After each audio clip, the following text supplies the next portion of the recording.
বর্তমানে কল্পনা করা অসম্ভব।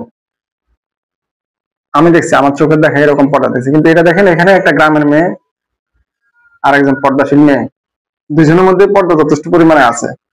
একজনে নিজের শালীনতা অন্য সবকিছু সামলায় পানি নিতেছেন, মানে শালীনতার কোনো ঘাটতি নাই। আরেকজন একা একা হাঁটতেছেন, স্বাধীনতার সমস্যা কষ্ট হয় যে কাপড় উড়ে লাইছে, দিকে উড়ে লাইছে, পানি কিন্তু এতটুকু নাই। এই আরেকটা দেখেন ভিডিও, স্বাধীনতা দেখেন কোথায়। একজন গাছে উঠতেছে সুন্দর করে, অন্য টন্যা বাদে সবকিছু সুন্দর করে উনি গাছে উঠছেন, আরেকজন তার পর্দা কি সুন্দর করে পর্দা দেখাইছেন। মানে আমি কম্পেয়ার করে দিতেছি, দিতেই স্বাধীনতা, দুজনে বোকা পড়ছে। ঠিক আছে, আপনি কাকে মানে নেবেন? এখানে দেখেন এরা কি করছে, পর্দা এখানে কি মেনটেন করছে, বোরকাওয়ালি না বোরকা ছাড়া? কাকে আপনি পর্দাওয়ালি বলবেন? এখানে দেখেন দুজনেই নাচতেছে পর্দা নিয়ে, বোরকা পরিয়া। হ্যাঁ, রাস্তার মধ্যে দুজনেই, রাস্তার মধ্যে কার মধ্যে স্বাধীনতা বেশি? কিন্তু বোরকাওয়ালিও আছে একজন। হ্যাঁ, এটা দেখেন, দেখেন সুন্দর করে মনোযোগ সহকারে দেখেন। আমি আর কিছুই কইলাম না, বাস বিচার আপনারাই করবেন। আমি কিন্তু বোরকার বিরুদ্ধে না, পর্দার পক্ষে। বোরকাটা এমন হওয়া উচিত না যে বোরকা আপনার দেহ দেখানোর জন্য হবে।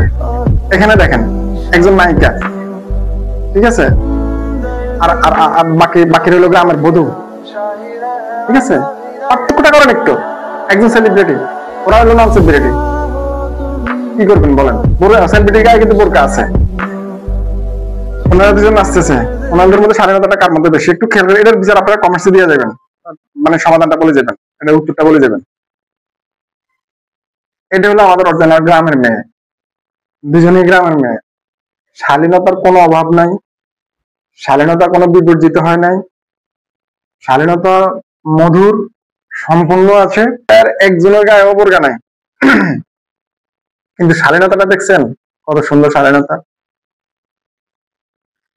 আসলে আপনার বোরকাটাই আপনাকে স্বাধীনতা, বা বোরকাটাই আপনাকে পর্দা মেনটেন করবেন যে আপনি বোরকা পরে, এটা বর্তমানে খুব কম। আপনি পর্দা পরে বোরকা পরে পর্দা মেনটেন করতে পারেন। এই যে দেখেন বোরকা পরে পর্দা মেনটেন করছে, দেখেন আরেকটা দেখেন, দেখতে থাকেন, এটা পর্দা মেনটেন করছে।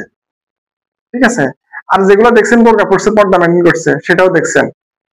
আবার যাদের গায়ে বোরকা নাই তারাও পর্দা মেনটেন করছে, দেখছেন।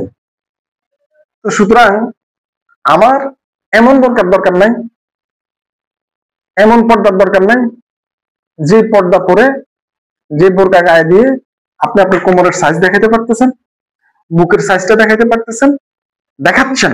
নট অনলি দেখাতে পারতেছেন, আপনি দেখাচ্ছেন। কথা এটাই সত্য, আমি যেটা বলতেছি। হ্যাঁ, কি দরকার এই টাইট ফিট বোরকা পরা আপনার? এই আবায়ার তো আমার দরকার নাই। আমার তো ওই পর্দার দরকার যে পর্দায় যে গ্রামের এই মেয়েটার পর্দা আছে, শালীনতা আছে। এখানে পর্দার বিপর্জিত, পর্দাটা কোথায় বিপর্জিত হয়েছে আমার দেখা। কিন্তু আমি বোরকার বিরুদ্ধে না, আমি বোরকার অবশ্যই পক্ষে। আমি মুসলমান, আমার ধর্ম ইসলাম, হযরত মুহাম্মদ সাল্লাল্লাহু আলাইহি ওয়াসাল্লাম আমার রাসূল, আমার এক আল্লাহ, এক নবী। আমি কোরআনে বিশ্বাসী, কেউ বিরূপ মন্তব্য করবেন না। আমার কথাটা হচ্ছে, বোরকা আপনি গায়ে দিতেছেন পর্দার জন্য, কিন্তু আপনি পর্দার জন্য বোরকা গায়ে দিয়ে আপনি কি করতেছেন? আমার স্পষ্ট মনে আছে, একদম ক্লিয়ার মনে আছে, আমার স্পষ্ট মনে আছে। এই যে বেশি দিন হয় নাই, আমি যখন মাধ্যমিক বিদ্যালয়ে পড়ি, আমার শ্রদ্ধাভাজন রফিক স্যার, ইংরেজি শিক্ষক, আমার যারা ক্লাসমেট বা আমার স্কুলে যারা আছেন তারা অবশ্যই দেখতেছেন, যদি দেখেন কেউ, সবাই চিনেন রফিক স্যারকে, অনেক ভালো একজন শিক্ষক ছিলেন। উনি বলছেন আমাদের ইংরেজি ক্লাসের মধ্যে একদিন, বাইরে কি জন্য জানি কথা উঠছে, আমি তখন ক্লাস 9-এ পড়ি, না জানি 10-এ পড়ি, যাই হোক, সরি। স্যার বলছেন, দেখো সময় বেশি দিন নাই, দেখবা হয়তোবা অল্প কিছুদিন পরে মেয়েরা বাজারে আসবে বোরকা গায়ে দিয়া বাজার করার জন্য। তো আমরা বললাম যে স্যার বোরকা গায়ে দিয়ে বাজার করার জন্য, বাজার কেন্দ্র করে দোকানদার কথা কইতে না। স্যার উত্তর দিল যে না, দোকানদারের সাথে কথা বলা লাগবে না।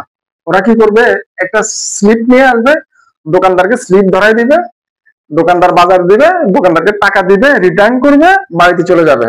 মানে উনি এতটুকু পর্যন্ত সীমাবদ্ধ ছিলেন, মানে উনি এটাকে নিয়ে আশঙ্কা করছেন যে এটা হয়ে গেলে তো সমাজের মধ্যে স্বাধীনতা সম্পূর্ণরূপে শুরু হয়ে যাবে এবং বিশৃঙ্খলা তৈরি হয়ে যাবে, উনি এই পর্যন্ত ছিলেন। কিন্তু এখন কোন এটা বাইরে মানে কয় না পর্দা ফাড়াই ফেলাইছে, এখন পর্দা ফাড়াই ফেলাইছে। কন আপনি আছেন কোথায়, আমরা যাবো কোথায়? সুতরাং আমার ওই পর্দার দরকার নাই। আমার এই যে গাছে উঠছে এই মেয়েটা, আমার এই পর্দার দরকার। এই যে গ্রামের যে মেয়ে দুটো আছে এদের পর্দা দরকার আমার, ঠিক আছে? এই যে কলসি কাকে নিতেছে এইরকম পর্দার দরকার আমার। তোমার কোমরের সাইজ দেখাইবা, তারপরে ওই বুকের সাইজ দেখাইবা, তারপরে চোখের ইয়ে করো, মানে কি কি লাগাই যে এগুলা লাগাই চোখের মানে দৃষ্টিনন্দন করবা, এইরকম পর্দার আমার দরকার না। পর্দা তো পর্দায়, ব্যাস পর্দা, জাস্ট পর্দা। পর্দা নাই সমস্যা নাই, তুমি সুন্দর স্বাধীনতা ভাবে চলো, কোনো আপত্তি নাই। কি দরকার আবায়ার? দরকার নেই আমার এত পুরা একদম শরীর, সমগ্র শরীরে অব্র দিয়ে ঢাকা, কি দরকার আছে? না, এত অব্রের দরকার নাই, আমার এত পর্দার দরকার নাই। আমার স্বাধীনতা হইতে হইব, স্বাধীনতার মধ্যে থাকতে হইব, সুন্দর, শেষ। ওড়নাটা ওড়নার জায়গায় থাকবে, কোমর কোমরের জায়গায় থাকবে, জামা জামার জায়গায় থাকবে। জামা কোমরের ভাঁজের ভিতরে ঢুকতে পারবো না, এইরকম পর্দা আমার দরকার নাই। বোরকা কোমরের ভাঁজের ভিতরে ঢুকবে, বোরকা বুকের ভাঁজের মধ্যে ঢুকে যাবে, আমার এরকম পর্দা দরকার নাই। আমার জামা জামার জায়গায় থাকবে, অন্য অন্য জায়গায় থাকবে, কোমর কোমরের জায়গায় থাকবে, বুক বুকের জায়গায় থাকবে, এতটুকু এনাফ আমার। যার স্থানে যেটা থাকার সেটাই থাকবে। পর্দার নামে অশালীনতা আমার দরকার নেই ভাই। আমি আমার বোনদেরকে বলতেছি, বোন তোমরা আমার কথা রাগ করবে না, আপনারা তোমরা যারা যে বড় ছোট যারা আছো রাগ করবে না। আমি কি বলছি কথাটা আগে চিন্তা করো বোন, তারপরে সামনের দিকে আগাও। এই যে তুমি টিকটক করতেছ না, কইতাম না, তোরা যার নামে জায়গা তবু ব্যাপার, তোরা যা মতো তা কর, তোরা মুড়ি খা, তোরা সোনা চোদ্দি মুড়ি দিয়ে মাই খায়, কাঁচামরিচ যে কারি হাইস দি খা, তবু ব্যাপার, তোরা মানুষ অতি ন, তোরা কিরবি কর, তোরা তোরা বুঝ। এই যে এতক্ষণ বকছি উদা উদা বকছি, হাগলের মতো বকছি, কোনো গা আসবি, কোনো গা গালে দিবি, কোনো গা মনে মনে করি হালাত তারা আগলে না বোধাই না, এই করবি ক